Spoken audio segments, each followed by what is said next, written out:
Welcome to the fourth and final part of our four-part series on the Doctrine of God.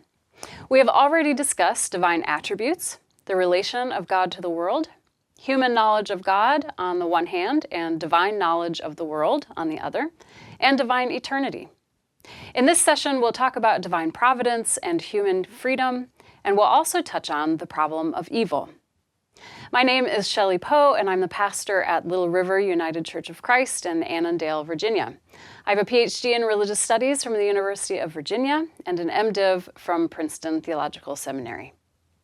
Before we get started, I have to say that the topics we're considering in this session are rather large and very controversial, both within philosophy and Christian theology. What I will present here will be a bare bones account, simply to introduce you to the ideas. As with the other videos in this series, this presentation will only just scratch the surface of the debates that have been raging for centuries, this time regarding divine providence, human freedom, and the problem of evil. We begin with divine providence. Divine providence simply refers to how God provides for or governs the world. There are two views within the Christian tradition here. The first view corresponds to the classical tradition and some forms of evangelicalism. On this perspective, God creates, or we could say that God determines or conditions the whole world all at once. This means that God is sovereign. In other words, that God's will is being done in the world. Folks who take this view will emphasize that God is in control and that love and justice will triumph in the end. The second view of divine providence corresponds to some forms of evangelicalism and process theology. On this view, God creates at the beginning of time, and the world develops over time with some degree of independence.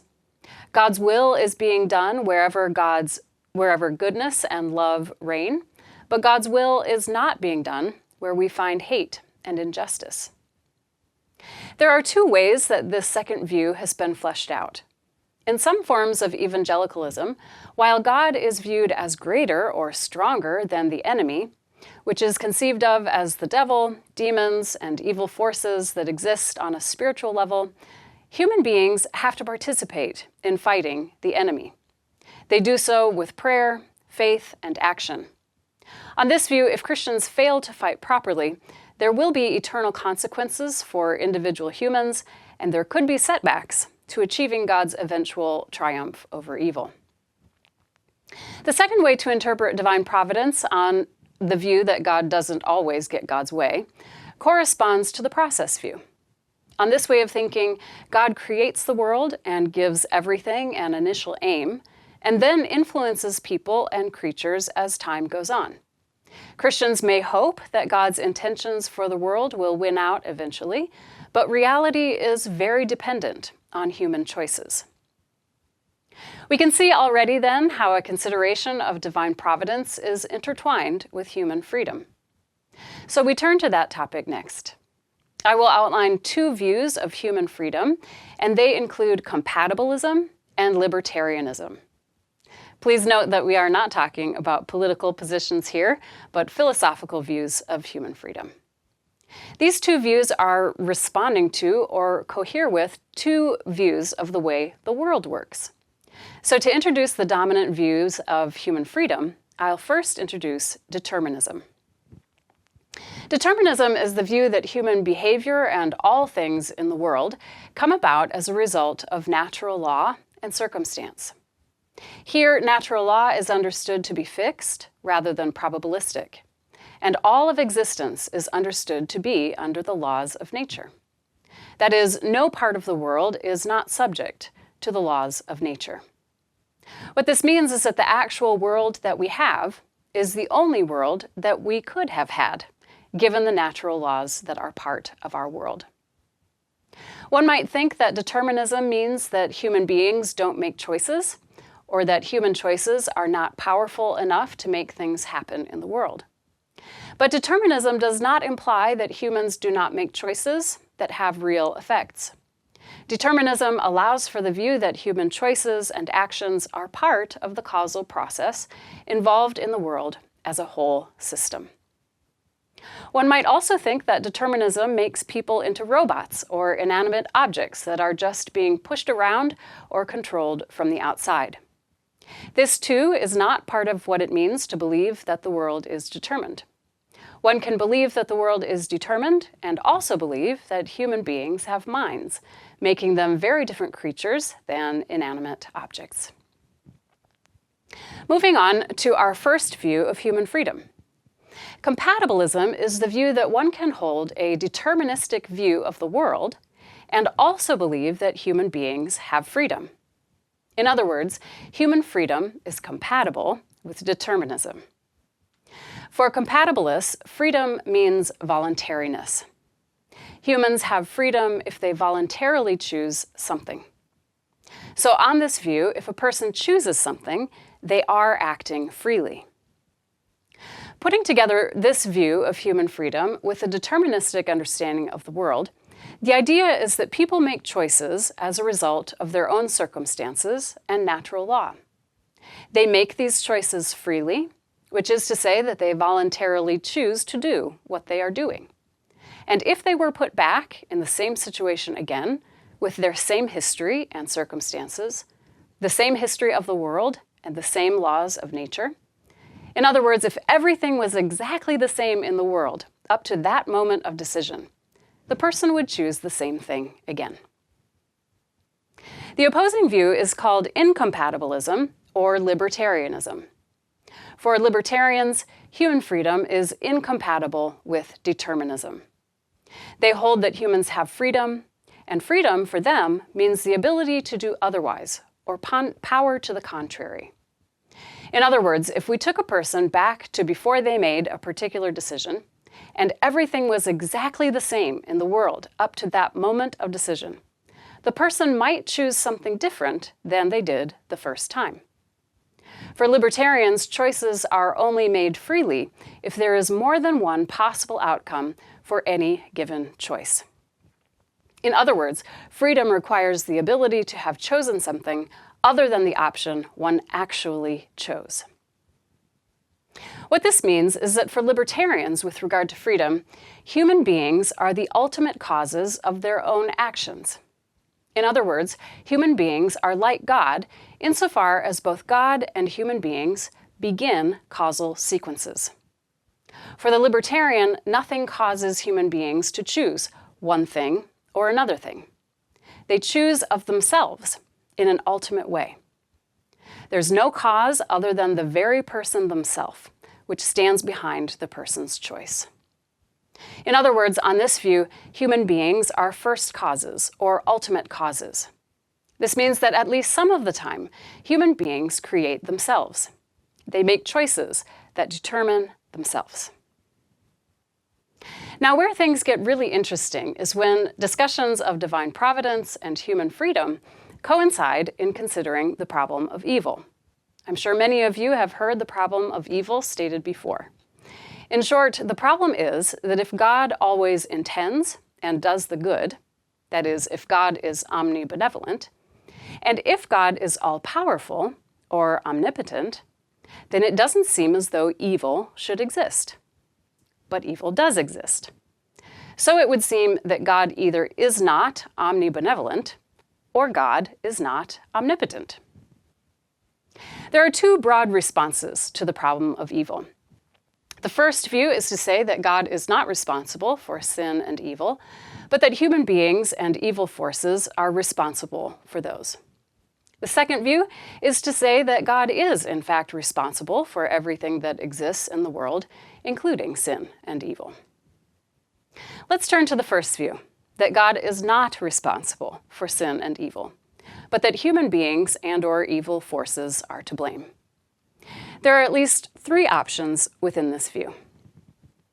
Augustine of Hippo made an early attempt at solving the problem by stating that everything that exists is good. God is a good creator, and everything that God creates is good. Evil here is defined as a corruption or a perversion, a lack or deficiency of something that is in itself good.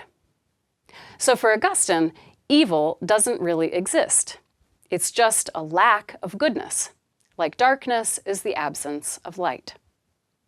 On this view, since God isn't responsible for things that don't exist, God gets off the hook. This view has influenced many in the classical tradition, at least up through the medieval period. A second approach within this view that God is not responsible for sin and evil, which is most easily identifiable with a large portion of evangelical Christianity, is to say that God chose to create a world that includes human freedom. So although God is responsible for creating a world in which sin and evil could happen as a result of human choices, humans themselves are responsible for the actual committing of sin and evil. If one takes a middle knowledge view, which we talked about last time, one could say here that God foresees all of the possible worlds that include human freedom, and God chooses the best of these worlds. The world is not perfect by any means, but given human freedom, this is the best of the worlds that are possible. A third approach within the view that God is not responsible for sin and evil is associated with process theology. These theologians accept the problem of evil as it is typically stated. They find it forceful, and they respond by claiming that God is not omnipotent. We might recall here that for process theologians, God arises with the world and is dependent on and limited by the world. If God is not omnipotent, that is, if God does not have the power to bring about God's will, either in the original creation of the world or in its development, then the problem of evil disappears. One still has sin and evil in the world, but God isn't responsible for it, because God does not have the power to get rid of it. So those are three ways that someone could deny that God is responsible for sin and evil. Another overall response to the problem of evil is to bite the bullet and to acknowledge that God is responsible for the existence of sin and evil. This is a sort of Jobian recognition that all is not right with the world, that God is ultimately responsible, and that in the end, we have to simply trust that God is good, even though we don't know why the world was created to be the way that it is. Friedrich Schleiermacher is a prime example of someone who takes this position. He stands in the classical tradition, but was not convinced by Augustine's argument that evil is simply the lack of goodness. Schleiermacher wants to acknowledge what most people believe, namely that the world is full of sin and that evil does, in fact, exist. His response, in a nutshell, is that God should be held responsible for the existence of sin. And yet, we trust that God is good, nonetheless, on the basis of our knowledge of God as love and wisdom, as it was revealed in and through Jesus of Nazareth. In other words, because we experience spiritual transformation in encounter with Christ, we trust that God is good, even though we don't know why God would have created the world just as it is. As you reflect on divine providence, human freedom, and how these come together in responses to the problem of evil, I would encourage you to reflect on the following questions. First, what do you think would motivate someone to subscribe to one of the three views of divine providence we've outlined? What kind of temperament, culture, or context would lead one to accept the classical view that God is sovereign over all things? Or the evangelical view that humans must participate in fighting against evil powers and human beings in order to usher in God's reign? Or the process view that gives humanity much more control in seeing to good or bad outcomes in the world? Second, how do you respond to the idea that the world operates as a closed natural system, with human beings acting as causes within that nexus? In other words, what do you make of the concept of determinism? Do you think that a determined world is compatible with human freedom, since humans make voluntary choices? Or do you think that human freedom requires the ability to do otherwise, making humans first or ultimate causes? Of course, challenge yourself to articulate why you respond the way you do as well. Finally, what approach might you take to the problem of evil? Might you claim that God is not responsible for the evil that exists in the world? If so, would you hold human beings or evil powers responsible? Or would you deny God's omnipotence? Or might you claim that God is responsible for everything that exists in the world, and yet insist that God is nevertheless good? Which approach do you think is more faithful for Christians? I hope you've found this overview of divine providence, human freedom, and the problem of evil useful as you learn more about Christian theology. And of course, I hope this entire series has been beneficial for you. Let me know in the comments what you appreciate about this series and what you hope to see in future presentations. Also, what questions you might have after thinking through these many aspects of the doctrine of God. This is the last of our sessions on the Doctrine of God, but we will be back with another series in a bit. The next series will be on the doctrine of the Trinity. If you'd like to be alerted when those videos are uploaded, please hit the subscribe button and allow us to notify you when new videos are posted. I hope to see you again soon. Peace.